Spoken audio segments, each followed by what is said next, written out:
The House Surgeon by Rudyard Kipling.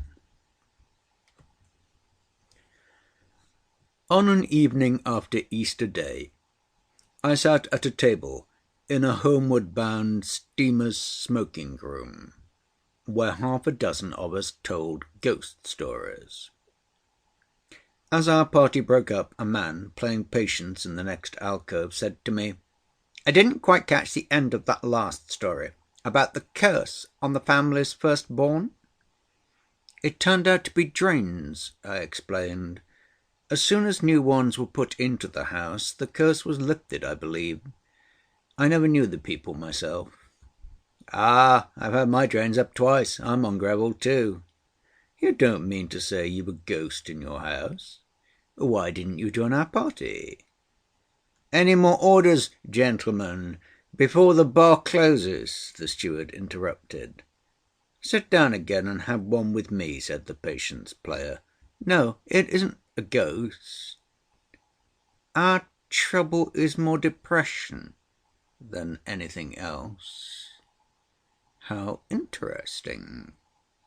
Then it's nothing any one can see?" "It's nothing worse than a little depression. And the odd part is that there hasn't been a death in the house since it was built in 1863. The lawyer said so. That decided me. My good lady, rather, and he made me pay an extra 1,000 for it." "How curious. Unusual, too," I said. "Yeah, ain't it? It was built for three sisters. Moultrie was the name. Three old maids. They all lived together. The eldest owned it. I bought it from her lawyer a few years ago, and if I've spent £1 on the place, first and last, I must have spent 5,000. Electric light, new servants' wing, garden, all that sort of thing. A man and his family ought to be happy after so much expense, ain't it?" He looked at me through the bottom of his glass. "Does it affect your family much?" "My good lady, she's a Greek, by the way, and myself are middle-aged. We can bear up against depression, but it's hard on my little girl. I say little, but she's 20. We send her visiting to escape it. She almost lived at hotels and hydros last year, but that isn't pleasant for her. She used to be a canary, a perfect canary, always singing. You ought to hear her. She doesn't sing now. That sort of thing's unwholesome for the young, ain't it?" "Can't you get rid of the place?" I suggested. "Not except at a sacrifice, and we are fond of it. Just suits us three. We'd love it if we were allowed." "What do you mean by not being allowed?" "I mean because of the depression. It spoils everything." "What's it like, exactly?" "Couldn't very well explain. Must be seen to be appreciated, as the auctioneers say. Now, I was much impressed by the story you were telling just now." "Wasn't true," I said. "Well, my tale is true. If you'd do me the pleasure to come down and spend a night at my little place, you'd learn more than you would if I talked till morning. Very likely it wouldn't touch your good self at all. You might be immune, ain't it? On the other hand, if this influence does happen to affect you, why, I think it'll be an experience." While he talked, he gave me his card, and I read his name was L. Maxwell M'Leod, Esq., of Holmescroft. A city address was tucked away in a corner. "My business," he added, "used to be furs. If you're interested in furs, I've given 30 years of my life to 'em." "You're very kind," I murmured. "Far from it, I assure you. I can meet you next Saturday afternoon anywhere in London you choose to name, and I'll be only too happy to motor you down. It ought to be a delightful run at this time of year. The rhododendrons will be out. I mean it. You don't know how truly I mean it. Very probably it won't affect you at all. And I think I may say I have the finest collection of narwhal tusks in the world. All the best skins and horns have to go through London, and L. Maxwell M'Leod, he knows where they come from and where they go to. That's his business." For the rest of the voyage up Channel, Mr. M'Leod talked to me of the assembling, preparation, and sale of the rarer furs, and told me things about the manufacture of fur-lined coats which quite shocked me. Somehow or other, when we landed on Wednesday, I found myself pledged to spend that weekend with him at Holmescroft. On Saturday he met me with a well-groomed motor and ran me out, in an hour and a half, to an exclusive residential district of dustless roads and elegantly designed country villas, each standing in from 3 to 5 acres of perfectly appointed land. He told me land was selling at £800 the acre, and the new golf links, his Queen Anne pavilion we passed, had cost nearly £24,000 to create. Holmescroft was a large 2-storied, low, creeper-covered residence. A verandah at the south side gave on to a garden and 2 tennis courts, separated by a tasteful iron fence from a most park-like meadow of 5 or 6 acres, where 2 Jersey cows grazed. Tea was ready in the shade of a promising copper beech, and I could see groups on the lawn of young men and maidens appropriately clothed, playing lawn tennis in the sunshine. "A pretty scene, ain't it?" said Mr. M'Leod. "My good lady's sitting under the tree, and that's my little girl in pink in the far court. But I'll take you to your room, and you can see 'em all later." He led me through a wide parquet-floored hall furnished in pale lemon, with huge cloisonné vases, and ebonized and gold grand piano, and banks of pot flowers and Benares brass bowls, up a pale oak staircase to a spacious landing, where there was a green velvet settee trimmed with silver. The blinds were down, and the light lay in parallel lines on the floors. He showed me my room, saying cheerfully, "You may be a little tired. One often is without knowing it after a run through traffic. Don't come down till you feel quite restored. We shall all be in the garden." My room was rather warm, and smelt of perfumed soap. I threw up the window at once, but it opened so close to the floor and worked so clumsily that I came within an ace of pitching out, where I should certainly have ruined a rather lopsided laburnum below. As I set about washing off the journey's dust, I began to feel a little tired, but I reflected I had not come down here in this weather and among these new surroundings to be depressed. So I began to whistle, and it was just then that I was aware of a little grey shadow, as it might have been a snowflake seen against the light, floating at an immense distance in the background of my brain. It annoyed me, and I shook my head to get rid of it. Then my brain telegraphed that it was the forerunner of a swift-striding gloom, which there was yet time to escape if I would force my thoughts away from it, as a man leaping for life forces his body forward and away from the fall of a wall. But the gloom overtook me. Before I could take in the meaning of the message, I moved toward the bed, every nerve already aching with the foreknowledge of the pain that was to be dealt it, and sat down while my amazed and angry soul dropped gulf by gulf into that horror of great darkness which is spoken of in the Bible, and which, as auctioneers say, must be experienced to be appreciated. Despair upon despair, misery upon misery, fear after fear, each causing their distinct and separate woe, packed in upon me for an unrecorded length of time, until at last they blurred together, and I heard a click in my brain, like the click in the ear when one descends in a diving bell, and I knew that the pressures were equalized within and without, and that, for the moment, the worst was at an end.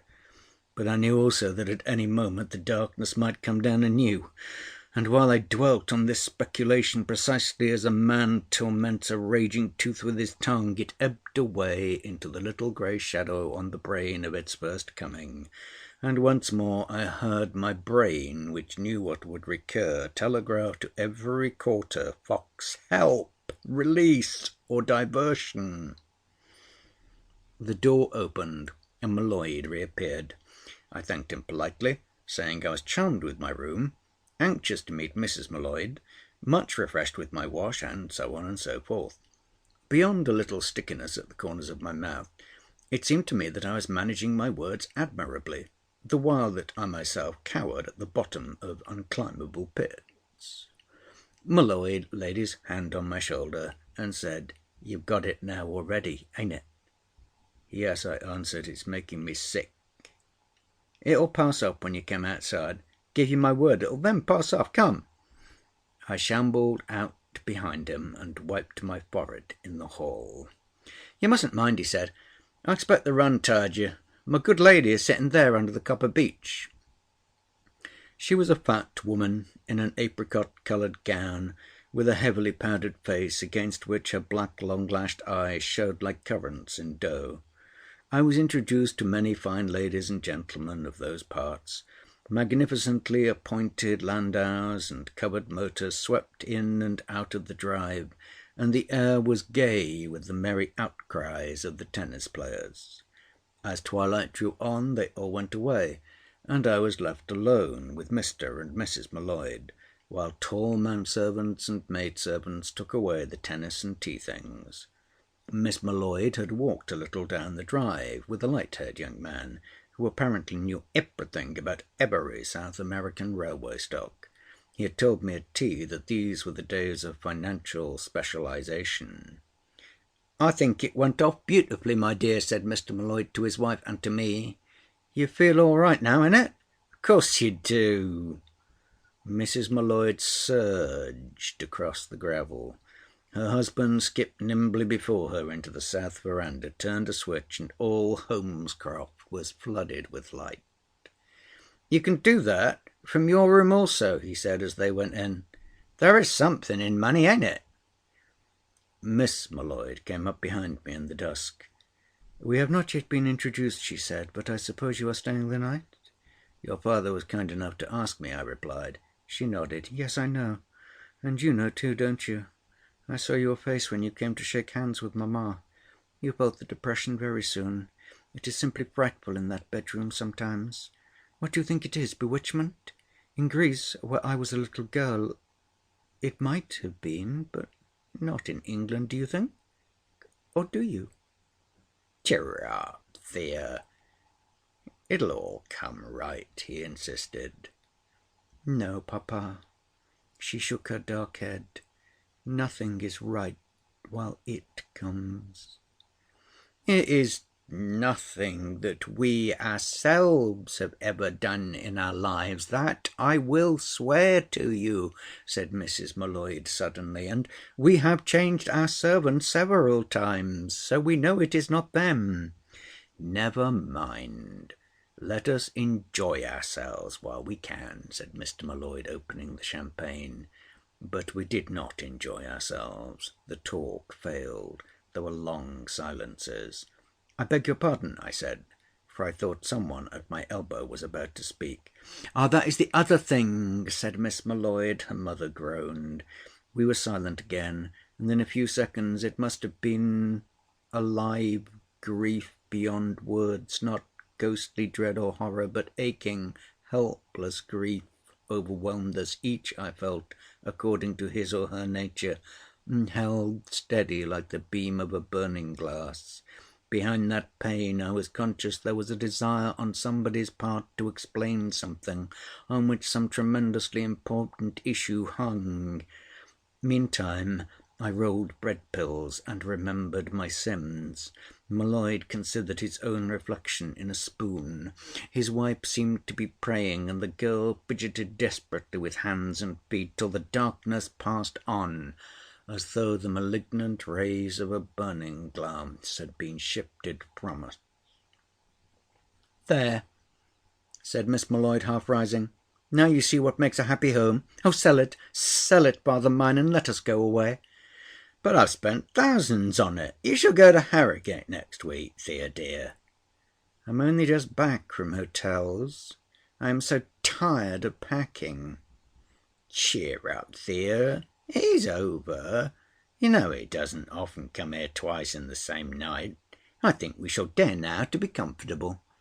He lifted a dish cover and helped his wife and daughter.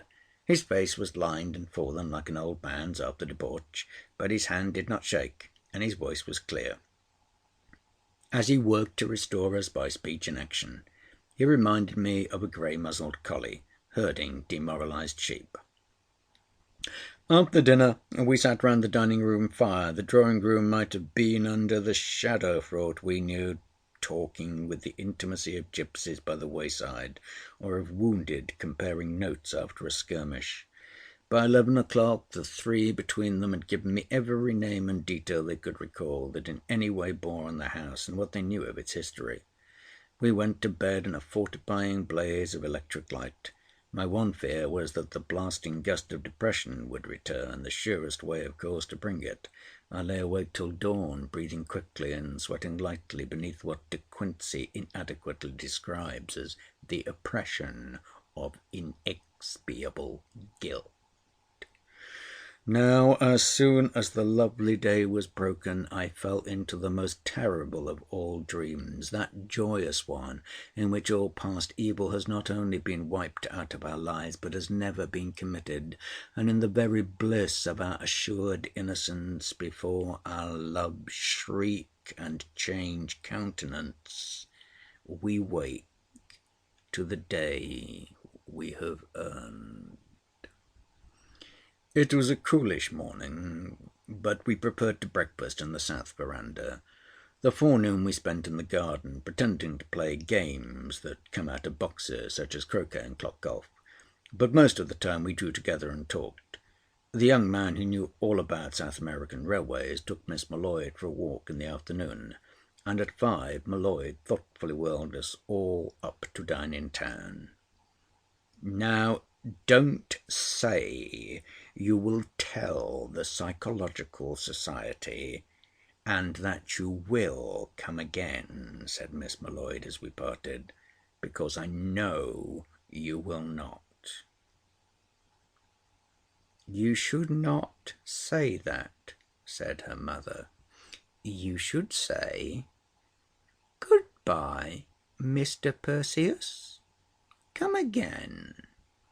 Not him, the girl cried. He has seen the Medusa's head. Looking at myself in the restaurant's mirrors, it seemed to me that I had not much benefited by my week-end. Next morning I wrote out all my Holmescroft notes at fullest length, in the hope that by so doing I could put it all behind me. But the experience worked on my mind, as they say certain imperfectly understood rays work on the body. I am less calculated to make a Sherlock Holmes than any man I know, for I lack both method and patience. Yet the idea of following up the trouble to its source fascinated me. I had no theory to go on except a vague idea that I had come between two poles of a discharge and had taken a shock meant for someone else. This was followed by a feeling of intense irritation. I waited cautiously on myself, expecting to be overtaken by horror of the supernatural, but myself persisted in being humanly indignant, exactly as though it had been the victim of a practical joke. It was in great pains and upheavals, that I felt in every fibre, but its dominant idea, to put it coarsely, was to get back a bit of its own. By this I knew that I might go forward if I could find the way. After a few days it occurred to me to go to the office of Mr. J.M.M. Baxter, the solicitor who had sold Holmescroft to M'Leod. I explained I had some notion of buying the place. Would he act for me in the matter?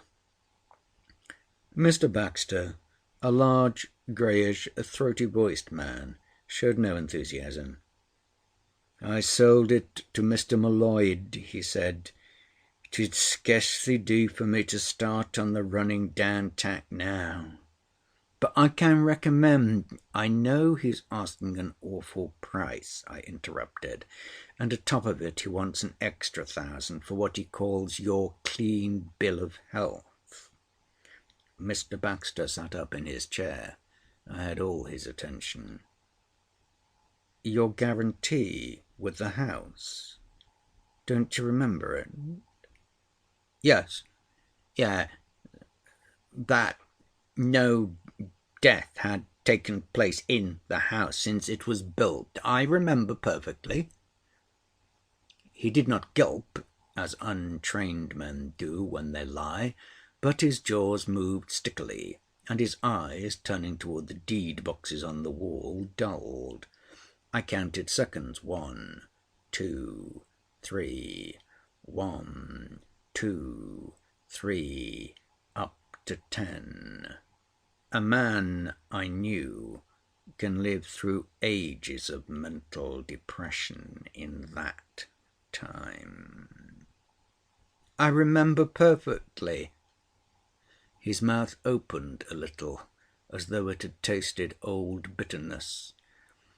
"Of course, that sort of thing doesn't appeal to me," I went on. "I don't expect to buy a house free from death." "Certainly not. No, no one does. But it was Mr. M'Leod's fancy, his wife's rather, I believe, and since we could meet it, it was my duty to my clients, at whatever cost to my own feeling, to make him pay." "That's really why I came to you. I understood from him you knew the place well." "Ah, yes, always did. It originally belonged to some connections of mine." "The Misses Moultrie, I suppose. How interesting. They must have loved the place before the country round about was built up." "They were very fond of it indeed." "I don't wonder. So restful and sunny. I don't see how they could have brought themselves to part with it.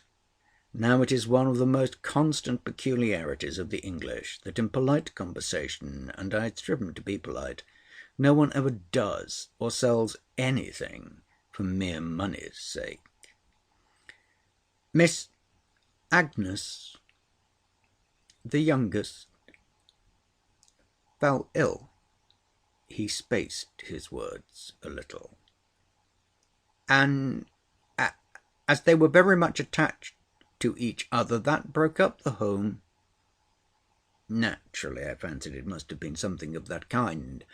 One doesn't associate the Staffordshire Moultries, my demon of irresponsibility at that instant created 'em, with being hard up. "I don't know whether we're related to them," he answered importantly. "We may be, for our branch of the family comes from the Midlands." I give his talk at length, because I am so proud of my first attempt at detective work. When I left him 20 minutes later, with instructions to move against the owner of Holmescroft with a view to purchase, I was more bewildered than any Dr. Watson at the opening of a story. Why should a middle-aged solicitor turn plover's egg colour and drop his jaw when reminded of so innocent and festal a matter as that no death had ever occurred in a house that he had sold? If I knew my English vocabulary at all, the tone in which he said the youngest sister fell ill meant that she had gone out of her mind. That might explain his change of countenance, and it was just possible that her demented influence still hung about Holmescroft. But the rest was beyond me.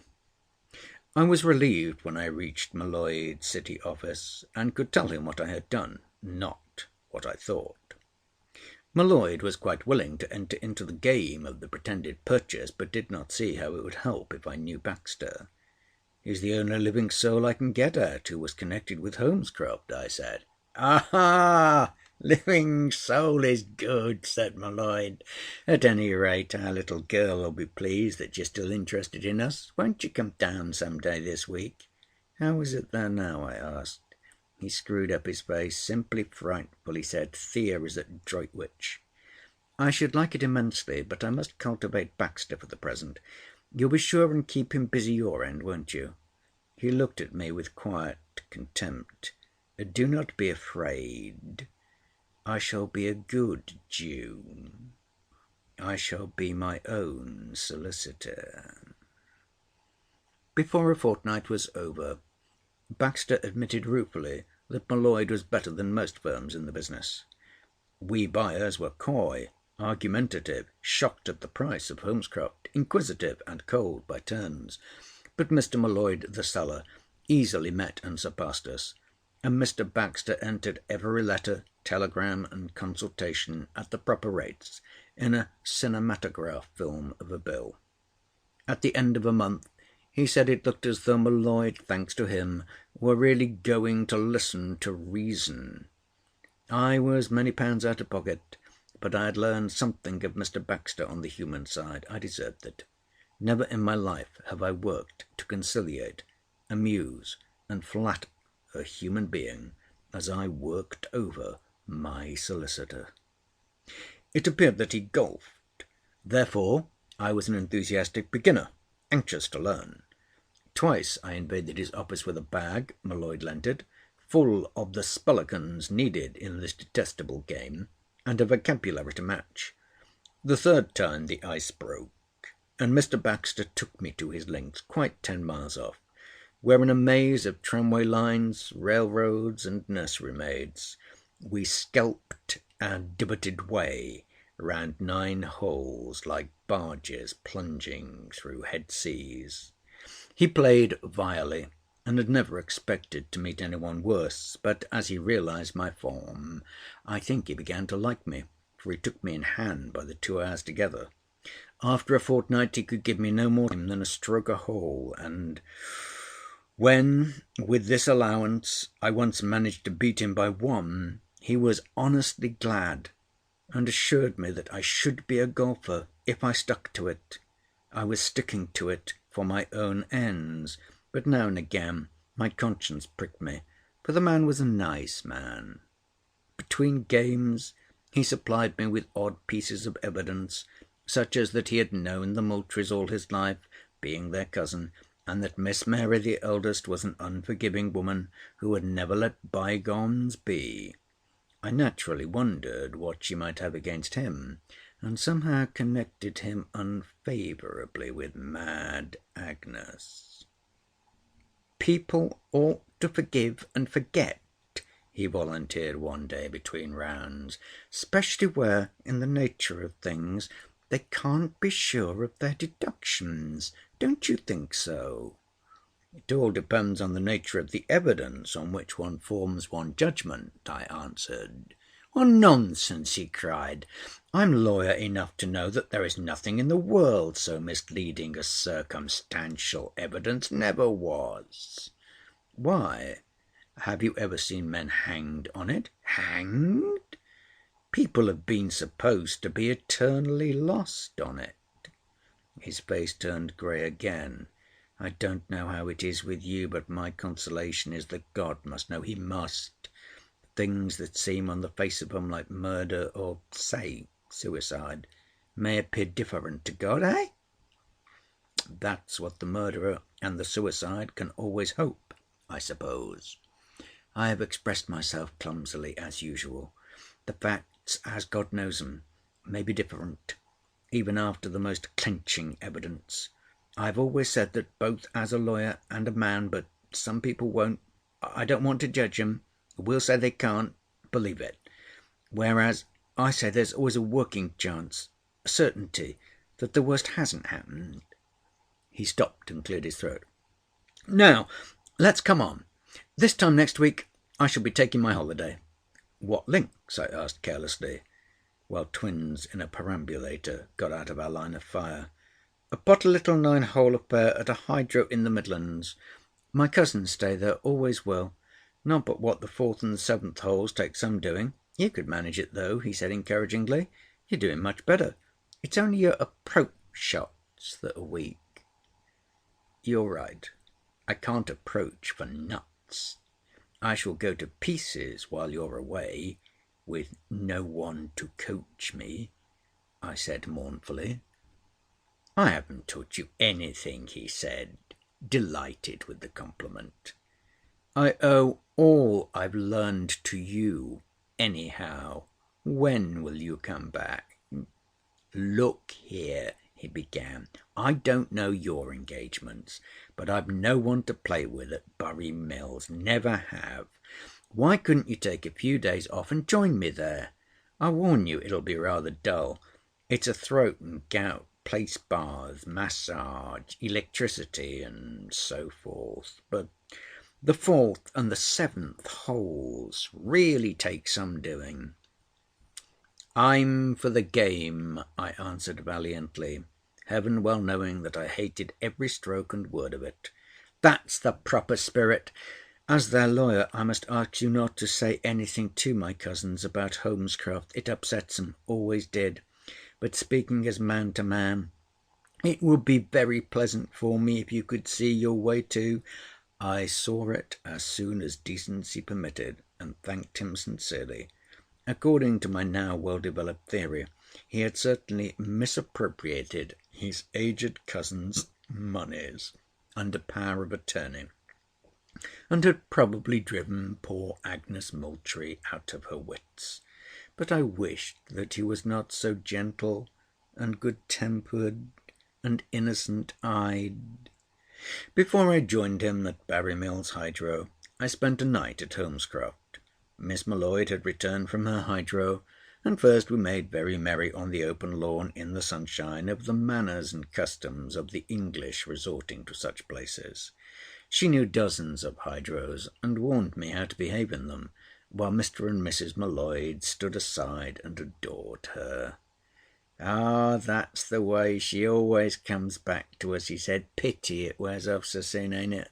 You ought to hear her sing, 'With mirth, thou pretty bird.'" We had the house to face through the evening, and there we neither laughed nor sung. The gloom fell on us as we entered, and did not shift till 10 o'clock, when we crawled out, as it were, from beneath it. "It has been bad this summer," said Mrs. M'Leod in a whisper, after we realized that we were freed. "Oh, sometimes I think the house will get up and cry out, it is so bad." "How? Have you forgotten what comes after the depression?" So then we waited about the small fire, and the dead air in the room presently filled and pressed down upon us with the sensation, but words are useless here, as though some dumb and bound power were striving against gag and bond to deliver its soul of an articulate word.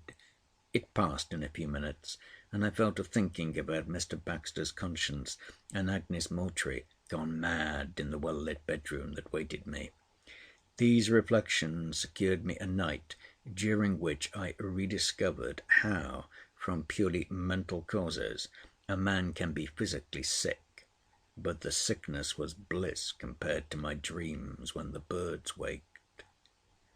On my departure, M'Leod gave me a beautiful narwhal's horn, much as a nurse gives a child sweets for being brave at the dentist's. "There's no duplicate of it in the world," he said, "else it would have come to old Max M'Leod." And he tucked it into the motor. Miss M'Leod, on the far side of the car, whispered, "Have you found out anything, Mr. Perseus?" I shook my head. "Then I shall be chained to my rock all my life," she went on. "Only don't tell Papa." I supposed she was thinking of the young gentleman who specialized in South American rails, for I noticed a ring on the third finger of her left hand. I went straight from that house to Barry Mills Hydro, keen for the first time in my life on playing golf, which is guaranteed to occupy the mind. Baxter had taken me a room communicating with his own, and after lunch introduced me to a tall, horse-headed, elderly lady of decided manners, whom a white-haired maid pushed along in a bath-chair through the park-like grounds of the hydro. She was Miss Mary Moultrie, and she coughed and cleared her throat, just like Baxter. She suffered, she told me it was a Moultrie caste-mark, from some obscure form of chronic bronchitis, complicated with spasm of the glottis, and in a dead, flat voice, with a sunken eye that looked and saw not, told me what washes, gargles, pastils, and inhalations she had proved most beneficial. From her I was passed on to her younger sister, Miss Elizabeth, a small and withered thing, with twitching lips, victim, she told me, a very much the same sort of throat, but secretly devoted to another set of medicines. When she went away with Baxter and the bath chair, I fell across a major of the Indian Army with gout in his glassy eyes, and a stomach which he had taken all round the continent. He laid everything before me, and him I escaped, only to be confided in by a matron with a tendency to follicular tonsillitis and eczema. Baxter waited hand and foot on his cousins till 5 o'clock, trying, as I saw, to atone for his treatment of the dead sister. Miss Mary ordered him about like a dog. "I wonder it would be dull," he said, when we met in the smoking room. "It's tremendously interesting," I said. "But how about a look round the links? Unluckily, damp always affects my eldest cousin. I have got to buy her a new bronchitis kettle. Arthur's broke her old one yesterday." We slipped out to the chemist shop in the town, and he brought a large glittering tin thing whose workings he explained. "I'm used to this sort of work. I come up here pretty often," he said. "I've the family throat too." "You're a good man," I said. "A very good man." He turned toward me in the evening light among the beeches, and his face was changed to what it might have been a generation before. "You see," he said huskily, "there was the youngest, Agnes, before she fell ill, you know. But she didn't like leaving her sisters, never would." He hurried on with his odd-shaped load, and left me among the ruins of my black theories. The man with that face had done Agnes Moultrie no wrong. We never played our game. I was waked between 2 and 3 in the morning from my hygienic bed by Baxter in an ulster over orange and white pyjamas, which I should never have suspected from his character. "My cousin has had some sort of seizure," he said. "Will you come? I don't want to wake the doctor, don't want to make a scandal. Quick!"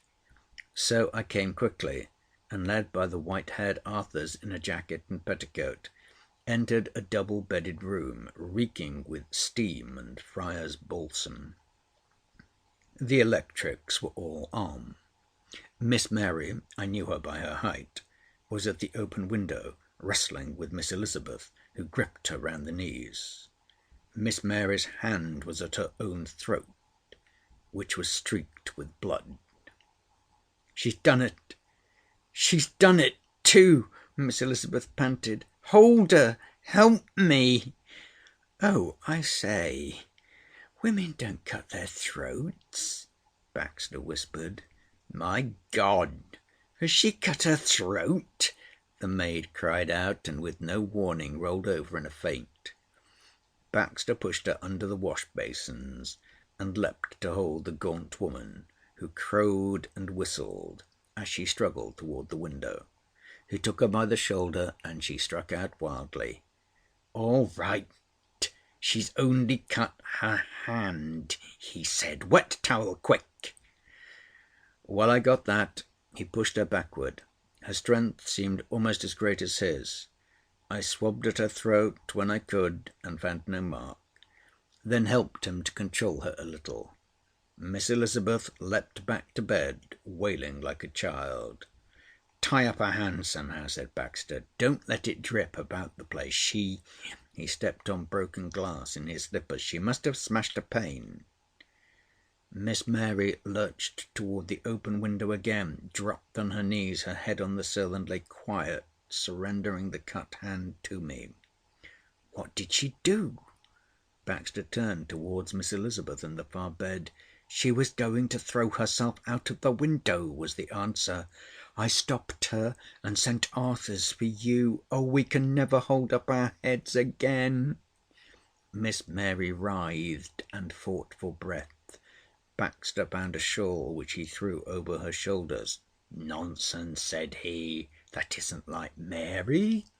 But his face worked when he said it. "You wouldn't believe about Aggie, John." "Perhaps you will now," said Miss Elizabeth. "I saw her do it, and she's cut her throat too." "She hasn't," I said. "It's only her hand." Miss Mary suddenly broke from us with an indescribable grunt, flew rather than ran to her sister's bed, and there shook her as one furious schoolgirl would shake another. "No such thing!" she croaked. "How dare you think so, you wicked little fool!" "Get into bed, Mary," said Baxter. "You'll catch a chill." She obeyed, but sat up with the grey shawl round her lean shoulders, glaring at her sister. "I'm better now," she panted. "Arthur's let me sit out too long. Where's Arthur's? The kettle." "Never mind Arthur's," said Baxter. "You get the kettle." I hastened to bring it from the side table. "Now, Mary, as God sees you, tell me what you've done." His lips were dry, and he could not moisten them with his tongue. Miss Mary applied herself to the mouth of the kettle, and between indraws of steam said, "The spasm came on just now while I was asleep. I was nearly choking to death. So I went to the window. I've done it often before without waking any one. Bessie is such an old maid about draughts. I tell you, I was choking to death. I couldn't manage the catch, and I nearly fell out. The window opens too low. I cut my hand trying to save myself. Who has tied it up in this filthy handkerchief? I wish you had had my throat, Bessie. I never was nearer dying." She scowled on us all impartially, while her sister sobbed. From the bottom of the bed we heard a quivering voice. "Is she dead? Have they took her away? Oh, I never could bear the sight of blood." "Arthur's," said Miss Mary. "You are an hireling. Go away." It is my belief that Arthurs crawled out on all fours, but I was busy picking up broken glass from the carpet. Then Baxter, seated by the side of the bed, began to cross-examine in a voice I scarcely recognised. No one could for an instant have doubted the genuine rage of Miss Mary against her sister, her cousin, or her maid, and that a doctor should have been called in, for she did me the honour of calling me doctor, was the last drop. She was choking with her throat, had rushed to the window for air, had near pitched out, and in catching at the window bars had cut her hand. Over and over she made this clear to the intent Baxter. Then she turned on her sister and tongue-lashed her savagely. "You mustn't blame me," Miss Bessie faltered at last. "You know what we think of night and day." "I'm coming to that," said Baxter. "Listen to me. What you did, Mary, misled 4 people into thinking you meant to do away with yourself. Isn't one suicide in the family enough? Oh, God, help and pity us! You couldn't have believed that," she cried. The evidence was complete. Now, don't you think— Baxter's finger wagged under her nose. "Can't you think that poor Aggie did the same thing at Holmescroft when she fell out of the window?" "She had the same throat," said Miss Elizabeth. "Exactly the same symptoms. Don't you remember, Mary?" "Which was her bedroom?" I asked of Baxter in an undertone. "Over the south verandah, looking on to the tennis lawn. I nearly fell out of that very window when I was at Holmescroft, opening it to get some air." "The sill doesn't come much above your knees," I said. "You hear that, Mary? Mary, do you hear what this gentleman says?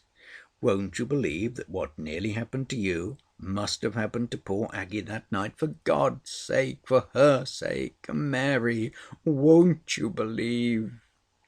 There was a long silence while the steam kettle puffed. "If I could have proof!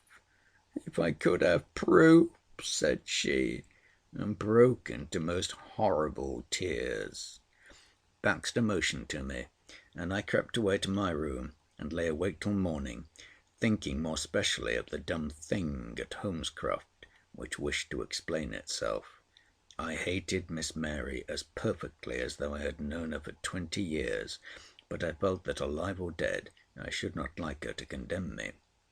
Yet at midday, when I saw Miss Mary in her bath chair, Arthur's behind, and Baxter and Miss Elizabeth on either side, in the park-like grounds of the Hydro, I found it difficult to arrange my words. "Now that you know all about it," said Baxter aside, after the first strangeness of our meeting was over, "it is only fair to tell you that my poor cousin did not die in Holmescroft at all. She was dead when they found her under the window in the morning. Just dead." "Under that laburnum outside the window?" I asked, for I suddenly remembered the crooked evil thing. "Exactly. She broke the tree in falling. But no death has ever taken place in the house, so far as we were concerned.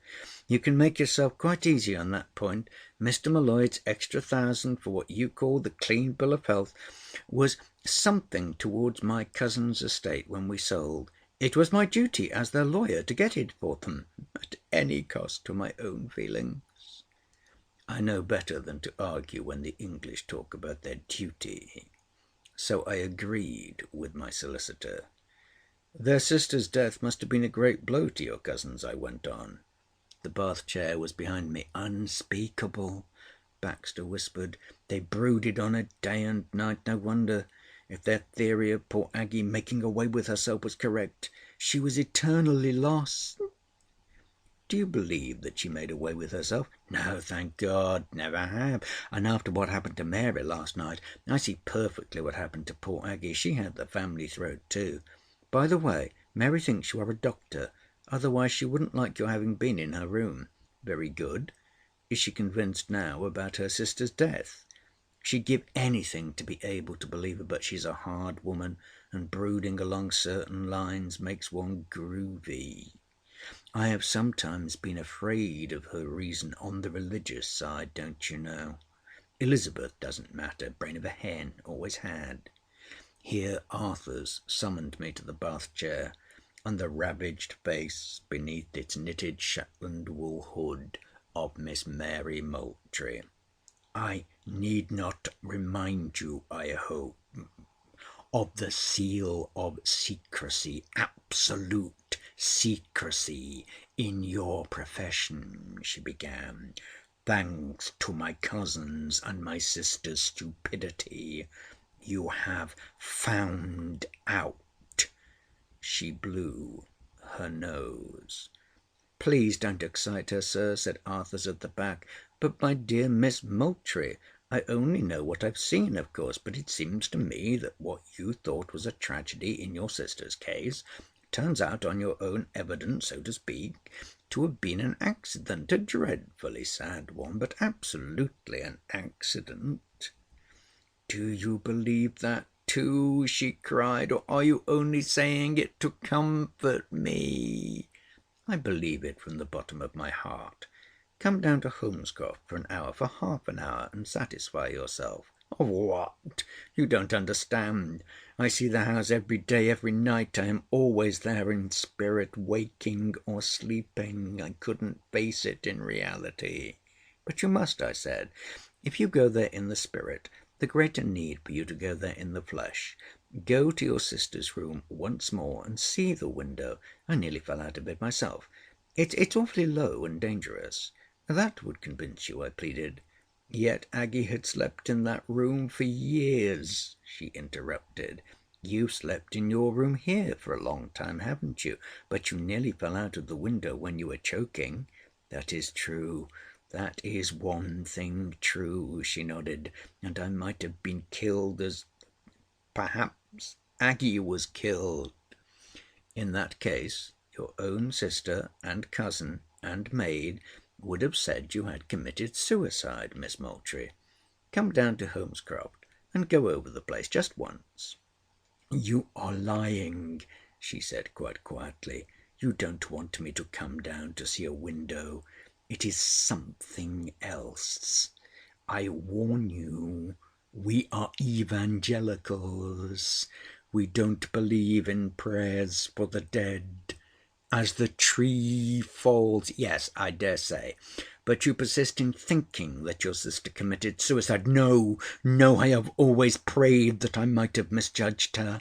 Arthurs at the bath chair spoke up. Oh, Miss Mary, you would have it from the first that poor Miss Aggie had made away with herself. And of course Miss Bessie took the notion from you. Only Master, Mr. John, stood out, and I'd have taken my Bible oath you was making away with yourself last night. Miss Mary leaned toward me, one finger on my sleeve. If going to Holmescroft kills me, she said, you will have the murder of a fellow creature on your conscience for all eternity. I'll risk it, I answered, remembering what torment the mere reflection of her torments had cast on Holmescroft, and remembering above all the dumb thing that filled the house with its desire to speak. I felt that there might be worse things. Baxter was amazed at the proposed visit, but that a nod from that terrible woman went off to make arrangements. Then I sent a telegram to M'Leod bidding him and his vacant Holmescroft for that afternoon. Miss Mary should be alone with her dead, as I had been alone. I expected untold trouble in transporting her, but to do her justice, the promise given for the journey, she underwent it without murmur, spasm, or unnecessary word. Miss Bessie, pressed in a corner by the window, wept behind her veil, and from time to time tried to take hold of her sister's hand. Baxter wrapped himself in his newly found happiness as selfishly as a bridegroom, for he sat still and smiled. So long as I know that Aggie didn't make away with herself, he explained, I tell you frankly, I don't care what happened. She's as hard as a rock, Mary always was. She won't die. We led her out onto the platform like a blind woman, and so got her into the fly. The half-hour crawl to Holmescroft was the most racking experience of the day. M'Leod had obeyed my instructions. There was no one visible in the house or the gardens, and the front door stood open. Miss Mary rose from beside her sister, stepped forth first, and entered the hall. "Come, Bessie," she cried. "I daren't, oh, I daren't. Come." Her voice had altered. I felt Baxter start. "There is nothing to be afraid of." "Good heavens," said Baxter. "She's running up the stairs. We'd better follow. Let's wait below. She's going to the room." We heard the door of the bedroom I knew open and shut, and we waited in the lemon-coloured hall, heavy with the scent of flowers. "We've never been into it since it was sold," Baxter sighed. "What a lovely, restful place it is. Poor Aggie used to arrange the flowers." "Restful?" I began, but stopped of a sudden, for I felt all over my bruised soul that Baxter was speaking truth. It was a light, spacious, airy house, full of the sense of well-being and peace, above all things of peace. I ventured into the dining-room, where the thoughtful M'Leods had left a small fire. There was no terror there, present or lurking, and in the drawing-room, which for good reasons we had never cared to enter, the sun and the peace and the scent of the flowers worked together as is fit in an inhabited house. When I returned to the hall, Baxter was sweetly asleep on a couch, looking most unlike a middle-aged solicitor who had spent a broken night with an exacting cousin. There was an ample time for me to review it all, to felicitate myself upon my magnificent acumen, barring some errors about Baxter as a thief and possibly a murderer, before the door above opened, and Baxter, evidently a light sleeper, sprang awake. "I've had a heavenly little nap," he said, rubbing his eyes with the backs of his hands like a child. "Good Lord, that's not their step." but it was. I had never before been privileged to see the shadow turned backward on the dial, the years ripped bodily off poor human shoulders, old sunken eyes filled and alight, harsh lips moistened and human. "John!" Miss Mary called. "I know now. Aggie didn't do it." "And she didn't do it," echoed Miss Mary. "I did not think it wrong to say a prayer," Miss Mary continued, "not for her soul, but for our peace. Then I was convinced." "Then we got conviction," the younger sister piped. "We've misjudged poor Aggie, John, but I feel she knows now. Wherever she is, she knows that we know she is guiltless." "Yes, she knows. I felt it too," said Miss Elizabeth. "I never doubted," said John Baxter, whose face was beautiful at that hour. "Not from the first. Never have." "You never offered me proof, John. Now, thank God, it will not be the same any more. I can think henceforward of Aggie without sorrow. She tripped, absolutely tripped across the hall. What ideas these Jews have of arranging furniture! She spied me behind a big cloisonné vase. "I've seen the window," she said remotely. "You took a great risk in advising me to undertake such a journey. However, as it turns out, I forgive you, and I pray you may never know what mental anguish means. Bessie, look at this peculiar piano. Do you suppose, Doctor, these people would offer one tea? I miss mine." "I will go and see," I said, and explored M'Leod's new-built servants' wing. It was in the servants' hall that I unearthed the M'Leod family, bursting with anxiety. "Tea for three, quick," I said. "If you ask me any questions now, I shall have a fit." So Mrs. M'Leod got it, and I was butler, and murmured apologies from Baxter, still smiling and self-absorbed, and the cold disapproval of Miss Mary, who thought the pattern of the china vulgar. However, she ate well, and even asked me whether I would not like a cup of tea for myself. They went away in the twilight that I had once feared. They were going to an hotel in London to rest after the fatigues of the day, and as their fly turned down the drive, I capered on the doorstep, with the all-darkened house behind me. Then I heard the uncertain feet of the M'Leods, and bade them not to turn on the lights, but to feel what I had done, for the shadow was gone with the dumb desire in the air. They drew short, but afterwards deeper breaths, like bathers entering chill waters, separated one from the other, moved about the house, tiptoed upstairs, raced down, and then Miss M'Leod, and I believe her mother, though she denies this, embraced me. I know M'Leod did. It was a disgraceful evening. To say we rioted through the house is to put it mildly. We played a sort of blind man's buff along the darkest passages in the unlighted drawing-room and little dining-room, calling cheerily to each other after each exploration that here and here and here the trouble had removed itself. We came up to the bedroom, mine for the night again, and sat, the women on the bed and we men on chairs, drinking in blessed draughts of peace and comfort and cleanliness of soul, while I told them my tale in full, and received fresh praise, thanks, and blessings. When the servants returned from their day's outing, gave us a supper of cold fried fish, M'Leod had sense enough to open no wine. We had been practically drunk since nightfall, and grew incoherent on water and milk. "I like that Baxter," said M'Leod. "He's a sharp man. The death wasn't in the house, but he ran it pretty close, ain't it?"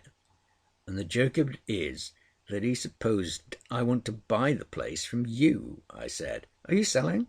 "Well, not for twice what I paid for it now," said M'Leod. "I'll keep you in furs all your life, but not our Holmescroft."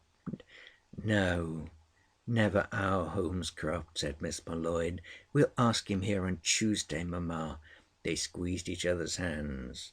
"Now tell me," said Mrs. M'Leod, "that tall one I saw out of the scullery window, did she tell you she was always here in the spirit? I hate her. She made all this trouble. It was not her house after she had sold it. What do you think?" "I suppose," I answered, "she brooded over what she believed was her sister's suicide night and day. She confessed she did.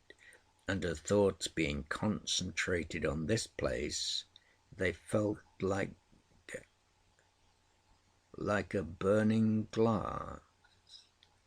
"Burning glass is good," said M'Leod.